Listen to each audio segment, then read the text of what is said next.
de la princesse du peuple semblant prédire son propre accident de voiture mortel, un membre de la famille royale qui ne transpire pas et entretient une relation étroite avec un prédateur. Et puis, il y a la longue et gênante histoire de la famille avec des amitiés proches avec les nazis. En matière de scandale, la monarchie britannique n'a pas seulement quelques squelettes dans son placard, elle a carrément tout un cimetière.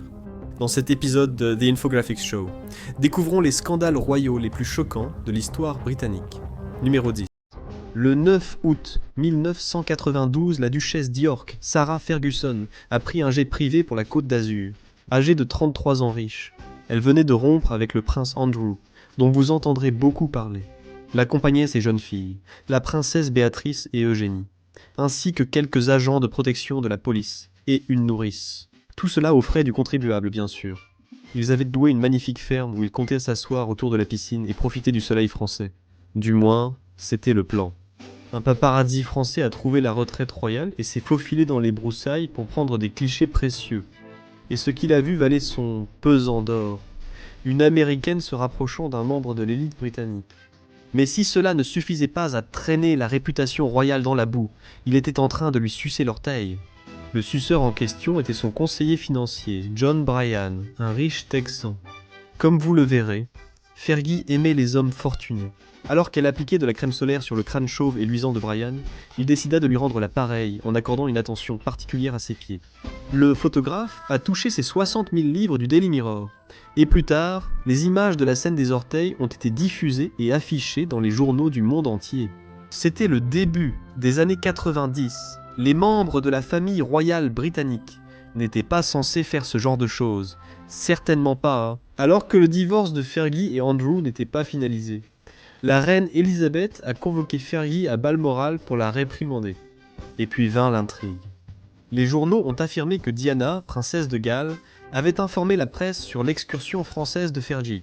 On a également répandu la rumeur que des agents des services de renseignement britanniques avaient empassé l'appel pour faire passer Fergie pour la méchante, afin qu'Andrew puisse obtenir la garde des enfants. Des années plus tard, Fergie allait confirmer cela dans sa biographie. C'était déjà une grosse affaire à l'époque, mais rien comparé à ce que Fergie affronterait bien plus tard. Mais nous y reviendrons plus tard. Numéro 9.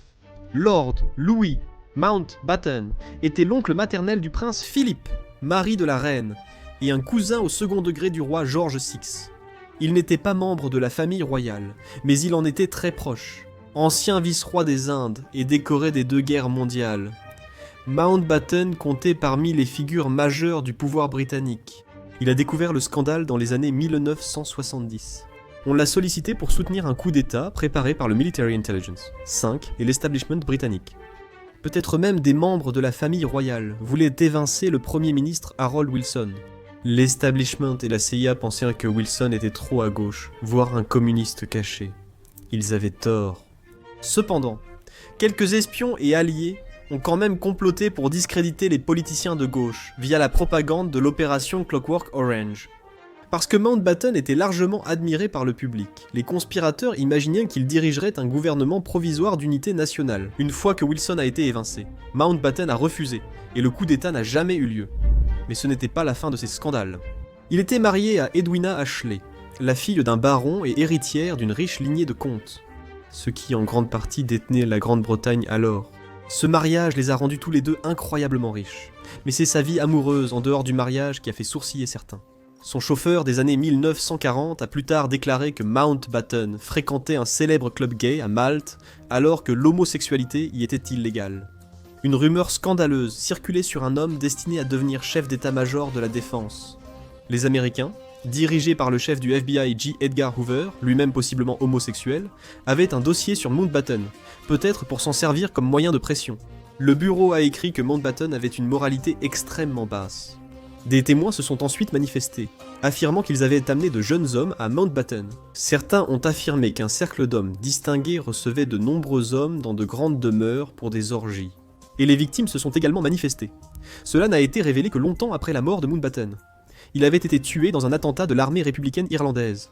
Les victimes ont déclaré aux médias britanniques qu'elles avaient été soigneusement sélectionnées pour servir les riches et les puissants.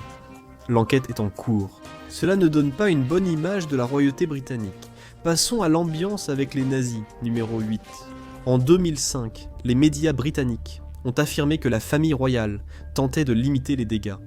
C'est parce que le prince Harry, alors âgé de 20 ans, a eu l'idée d'aller à une soirée déguisée en uniforme nazi. Cela aussitôt indigné. Mais pourquoi cette colère ? Un futur roi d'Angleterre ne devrait pas porter la tenue d'homme ayant exterminé des millions de juifs et réduit ou tué des millions de slaves en Europe. Ce n'était pas flatteur pour Harry. Une photo le montrait fumant une cigarette, un verre à la main, avec une croix gammée sur le bras. Pour aggraver les choses, certains membres de la famille royale britannique allèrent bientôt assister au 60e anniversaire de la libération d'Auschwitz. Harry venait tout juste d'ouvrir une boîte de Pandore nazie des plus laides. Les gens ont commencé à parler de l'héritage allemand de la famille royale. Le mari de la reine Victoria, allemand, faisait de la famille royale une branche de la maison de Saxe-Cobourg et Gotha. Ce n'était pas un problème, puis la Première Guerre mondiale est arrivée. Ce n'était pas très bien vu, alors que des milliers de Britanniques s'étaient envoyés à la mort dans la boucherie des combats. Donc, en 1917, ils ont changé le nom de Saxe-Cobourg-Gotha en Windsor. Ensuite, la connexion nazie. Le roi Édouard, 8 arrière-grand-oncle de Harry, fut accusé de sympathie envers les nazis durant la Seconde Guerre mondiale. Nous en reparlerons plus tard. Le père de la princesse Michael de Kent était membre du parti nazi. Donc oui, Harry avait été plutôt stupide, mais au moins, il n'y a plus autant de scandales à son sujet de nos jours. Ce n'est pas comme les prochaines personnes sur cette liste. Numéro 7. Le prince Édouard devint roi à la mort de George V en 1936. Alors que les Britanniques se préparaient pour Noël cette année-là, l'Empire est tombé dans une crise lorsque le nouveau roi a annoncé qu'il allait épouser une Américaine. C'était un sacrilège. Les mariages royaux devaient préserver le sang royal pour assurer des alliances politiques en Europe. Désormais, Édouard parlait surtout d'épouser une femme de Baltimore, Wallis Simpson. Elle s'était mariée jeune avec un aviateur de la marine américaine. Elle aurait eu une liaison avec le gendre de Benito Mussolini en Chine, menant à un avortement illégal présumé qui l'aurait rendu stérile.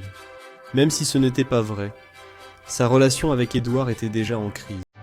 Quand ils ont commencé à sortir ensemble, elle était mariée à un riche américain, après avoir divorcé de l'aviateur, et on disait qu'elle avait eu plusieurs aventures.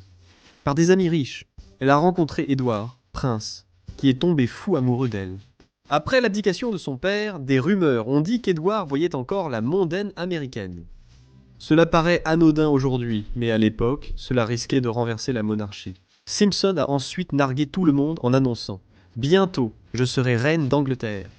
L'Église d'Angleterre s'opposait au remariage après un divorce. Et surtout, le peuple britannique ne soutiendrait pas son roi avec une américaine. Édouard a suggéré qu'il se marie sans qu'elle hérite de tous les titres. Sa famille et le gouvernement ont opposé un refus catégorique. Il a abdiqué pour éviter une crise constitutionnelle. Il a préféré l'amour au devoir. Puis ils ont été heureux et sont devenus amis avec Adolf Hitler. Numéro 6. L'abdication d'Édouard fut le plus grand scandale royal depuis qu'Henri VIII était devenu gros. A décapité ses femmes et s'est fâché avec le pape. La famille royale ne pouvait guère en supporter plus. Et puis Édouard est allé se lier d'amitié avec des types qui avaient des éclairs et des têtes de mort sur leurs uniformes. En 1937, Édouard et Wallis ont rencontré Hitler chez lui et l'ont salué par un salut nazi. Le gouvernement britannique était peu enthousiaste, mais les médias allemands ont adoré la rencontre. La visite d'Édouard et Wallis a été un succès pour Hitler. Les nazis n'étaient pas encore tristement célèbres pour les meurtres industrialisés ou les atrocités médicales. Donc Édouard, désormais duc de Windsor, ne faisait rien qui paraissait vraiment scandaleux. De nombreux aristocrates et politiques britanniques espéraient encore la paix avec Hitler. Avant la guerre, les entreprises britanniques étaient heureuses de commercer avec ce qu'on appelait le miracle économique allemand. Pourtant, Hitler dirigeait un état policier fasciste à parti unique. Les partis d'opposition interdits, syndicats écrasés, journalistes emprisonnés et juifs privés de droits civiques par les lois de Nuremberg. Des milliers d'opposants, dont des communistes, socialistes et prêtres, furent emprisonnés dans les premiers camps de concentration comme Dachau et Buchenwald. La visite d'Édouard restait controversée. Il affirmait vouloir assurer de bonnes relations dans une Europe en chaos. Ils se sont bien amusés en Allemagne. En Angleterre, Wallis était traitée comme une pestiférée. En Allemagne, elle était une reine. Le scandale a empiré quand Albert Speer, ministre de l'Armement, a affirmé que si Édouard était resté roi, l'Allemagne et la Grande-Bretagne se seraient très bien entendus. Même Hitler reconnaissait, trop de scandales pour que le palais le supporte. Ils ont envoyé Edward et Wallis en avion pour qu'il soit le 5e gouverneur des Bahamas. En tant que mari de la reine, Philippe serait toujours un prince, mais il était le roi des gaffes, un homme qui aurait dû garder sa langue à plusieurs reprises. Comme cette fois en Écosse, où avec un moniteur d'auto-école, il a demandé sérieusement « Comment faites-vous pour que les autochtones restent sobres assez longtemps pour passer le test ?» Il ne plaisantait pas, il sous-entendait que les Écossais aimaient boire, mais ce n'était pas différent des Anglais statistiquement. Mais Philippe n'était pas un homme de données ou de nuances. Son esprit avait été forgé par les préjugés. C'était évident lorsqu'il a offensé les femmes britanniques, en déclarant que les femmes britanniques ne savent pas cuisiner. Quand il ne faisait pas preuve de discrimination, il faisait savoir que certains pays étaient plus importants que d'autres.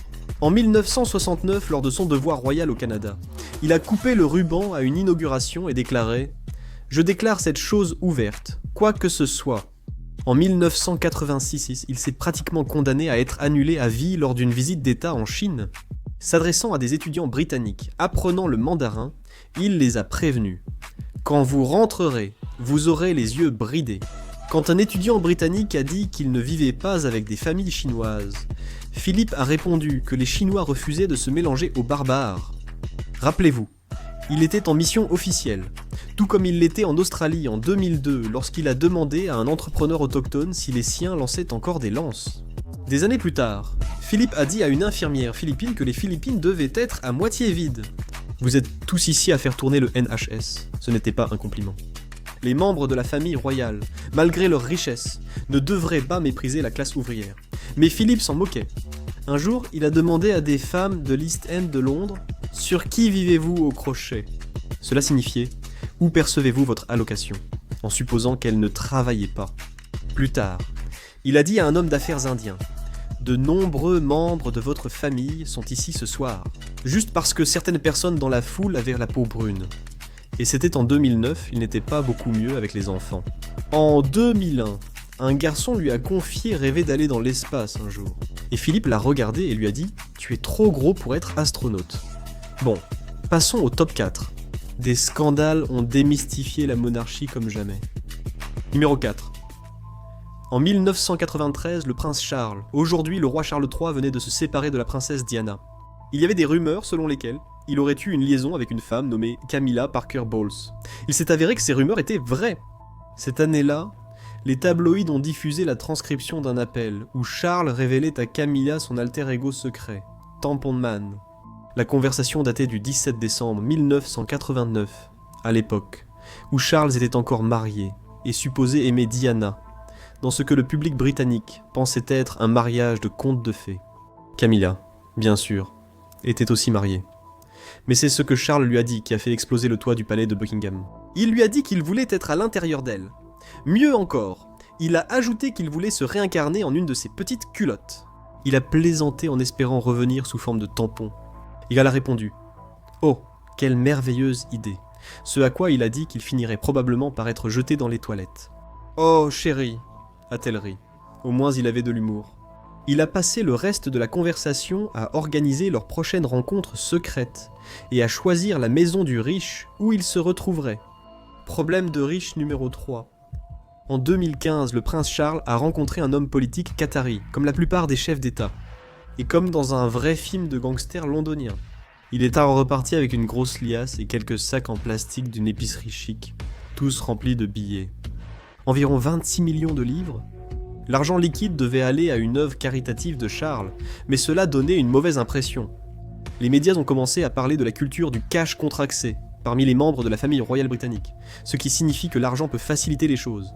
En 2010, Fergie, alors divorcée d'André, a été filmé en train de rencontrer un homme et de lui dire « 50 000 livres sterling et je peux t'ouvrir des portes ». Elle voulait plus de 70 000 $ pour présenter un homme au prince André. Est-ce qu'André était au courant ? Peut-être. Elle a ensuite dit à Oprah qu'elle était désolée parce qu'elle avait été ivre. Mais ce genre de choses arrive tout le temps. En 2025, quelqu'un a été surpris en train de vendre un accès au prince William pour seulement 25 000 $. Rien ne prouve que William était impliqué. Andrew a eu 70 000 $. William seulement 25 000 $. Il a sûrement été choqué. Qui d'autre a payé pour approcher la famille royale ? Vous l'avez deviné. Jeffrey Epstein, milliardaire apparemment connecté à tous. Epstein semblait adepte du donnant-donnant. Tu grattes mon dos, je gratterai le tien. En 2010, Fergie lui a écrit qu'elle était sans argent. Elle leur a demandé « Est-ce qu'il y a une chance que je puisse emprunter 50 000 ou 100 000 dollars américains pour m'aider à payer les petites factures qui me dépassent ?» a dit Epstein. Non, ses comptes étaient surveillés. Plus tard, elle lui a demandé 15 000 dollars, un acte qu'elle qualifiera ensuite de grande erreur de jugement.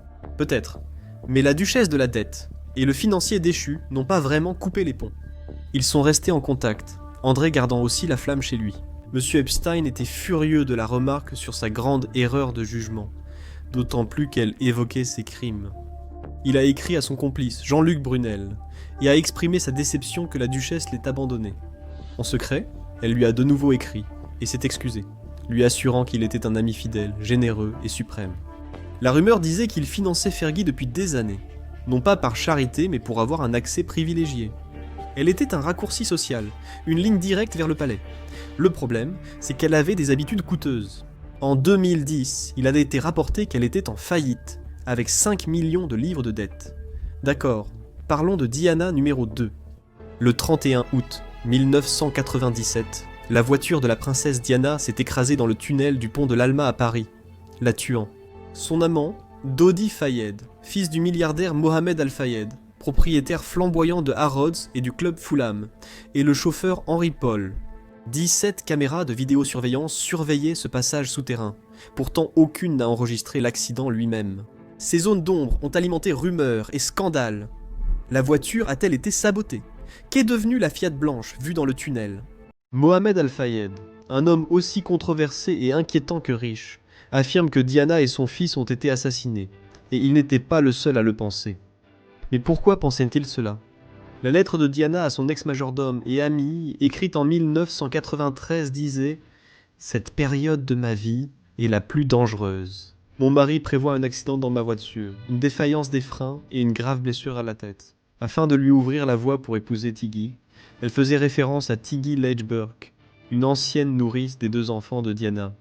Diana avait écrit la note en 1995 et l'avait remise à son majordome, Paul Burrell, lui demandant de la garder au cas où il le ferait. Et elle n'a refait surface que des années plus tard, après sa mort, lorsque Paul Burrell l'a rendue publique auprès de la presse. Peut-être que Diana était paranoïaque, ou que ce n'était qu'une coïncidence si elle avait prédit sa mort presque mot pour mot. Quoi qu'il en soit, cela donnait un aperçu de la toxicité de sa vie au palais, ou peut-être que c'était un faux. On pensait que Burrell savait imiter l'écriture de Diana, peut-être pour attirer l'attention et gagner de l'argent. Mohamed Al-Tayed a déclaré que Diana et son fils avaient été tués par le Military Intelligence, 6 affirmant que la famille royale refusait qu'un musulman soit père d'un enfant, lié au trône. Un ex-agent du Military Intelligence, 6, a même appuyé cette théorie, affirmant en être certain. Les enquêtes officielles n'étaient pas d'accord, mais l'idée persistait.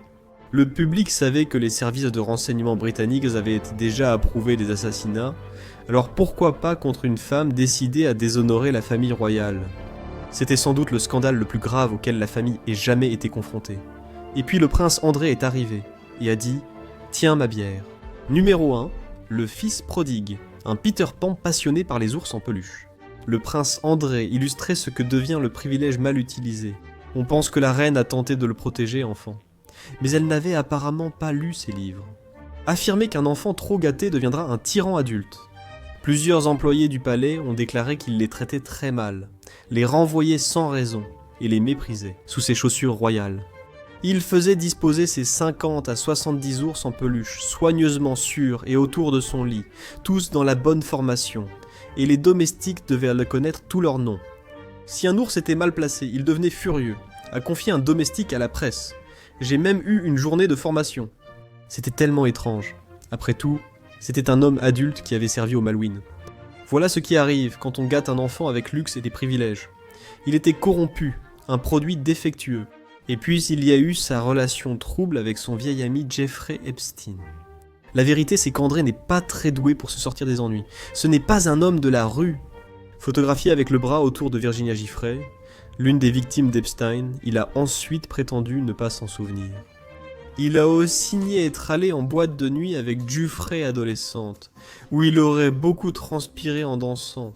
Selon Andrew, c'était impossible car il ne peut pas transpirer physiquement. Oh, et apparemment, Il était déjà dans une pizzeria locale ce soir-là. Interrogé par la British Broadcasting Corporation sur son amitié avec Epstein après sa condamnation, il a dit avoir agi par honneur en rompant directement avec lui. Et puis, il est apparu qu'il avait écrit à Epstein lorsque la photo de Virginia Giuffre est sortie, disant « Nous sommes dans le même bateau ». Son démenti à la British Broadcasting Corporation était un mensonge éhonté, même si nous le savions. Il a terminé sa lettre par « Restons en contact étroit et jouons encore bientôt ». Il a dû abandonner ses titres, comme celui de duc d'York, mais ce scandale semble pouvoir faire chuter la famille royale de son piédestal. Les scandales de la famille royale britannique étaient désordonnés, mais bien moindres que ceux de leurs ancêtres. Voyez comment la consanguinité royale a mal tourné, illustrant la collision entre pouvoir et génétique, ou cliquez sur cette vidéo